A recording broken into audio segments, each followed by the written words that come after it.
Hi, it's Grønnemark, the throwing coach. In this video, I'm going to tell you why the sixer position is so important when you want to keep possession, create a chance to score a goal on a throw-in. I'm also going to tell you how you can coach your sixer so the player is really throw-in intelligent so you can get more throw-in success on the pitch. My name is Grønnemark and I'm a professional football throwing coach. I've been part of 15 titles in international football and I've been coaching clubs like Liverpool FC, Ajax, Dortmund and many more all around the world. I also have an online course called Grønnemark's Throwing Mastery, and here I teach coaches how they can learn their players to use my long, fast and clever throw-in philosophy so they can win a match with a throw-in. You can find my online course on throwinacademy.com or just push the link down in the description. But this video is about how can you get throw-in success with the player on the sixer position. Once upon a time, I came to a club where I was told that the sixer couldn't really move because the sixer wants to be secure on his position and so. But the challenge is that if you are standing in the same place as a sixer, you will make it really hard for your team to keep possession, create a chance to score a goal on the throw-in. So it will limit your possibilities. I'm now going to show you 4 ways that you can create great space with the sixer on the pitch. So first of all, I've covered earlier the mini switch. This is when we get the ball to the second central defender. But often the sixer position is occupying the space here. So what's really important for the sixer is that the sixer is always scanning to see is there space for the second central defender. If there is, maybe the sixer could just move like 5-10 meters off the pitch, and suddenly we have much more space for a return pass mini switch, direct mini switch, or something else. The second way the sixer can be really good with a throw-in is that the sixer will go into a midfield shuffle. And a midfield shuffle is that the players are changing position. And a really basic midfield shuffle is just that the sixer goes here, he follows, and then he goes here. And maybe, not all the time, but once in a while you'll have space and then you can play with that. The third basic way that you can use the sixer, and it's really important to say, when I say the basic way, it means of course you can do this in many, many different ways.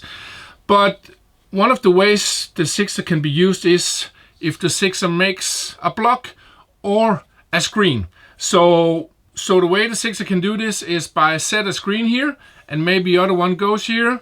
Then we have space and then we can use that for either play, or maybe switch the player, something like that.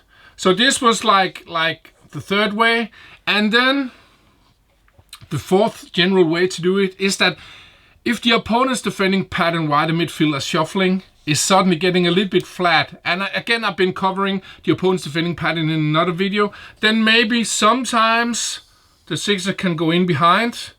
And this is especially good if, first of all, this is a really good but also a precise throw here. Maybe you can play that. But again, the sixer has really many ways to be activated positively in a match. So how can you create this really good throwing intelligence sixer? So I'm coaching in 3 levels, and one of the biggest mistakes that coaches or set piece coaches are doing is that they're starting with the complex. But like Arsene Wenger said from Arsenal, he said, never start with the complex, always start with perception. You have to understand what's happening. So I coach in 3 levels. The first level is the basic level. So this is all about throwing longer, throwing more precise, basic space creation, different throwing tools. Here you learn the player's perception to understand the basic things.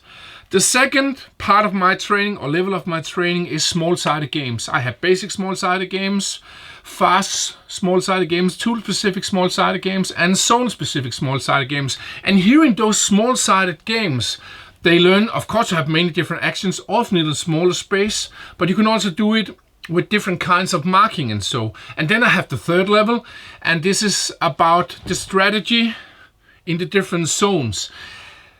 Here I work with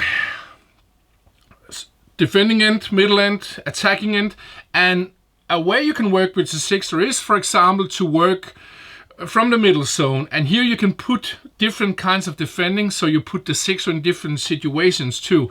And this could be all the way from 11 against 11 on a big pitch where you just decide everything starts from the middle, but it could also be 10 against 10 in with stick goals here in the middle without goalkeepers. And it could also be you do approximately the same in a smaller, for example, 6 versus 6 in the mid zone, like a small sided game. So again, you can absolutely coach the sixer to be more throw-in intelligent.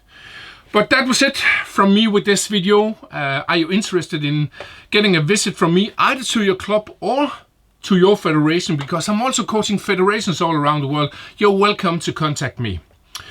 Again, I have my online course, Grønnemark's Throw-In Mastery. Find that on throwinacademy.com or just click the link in the description.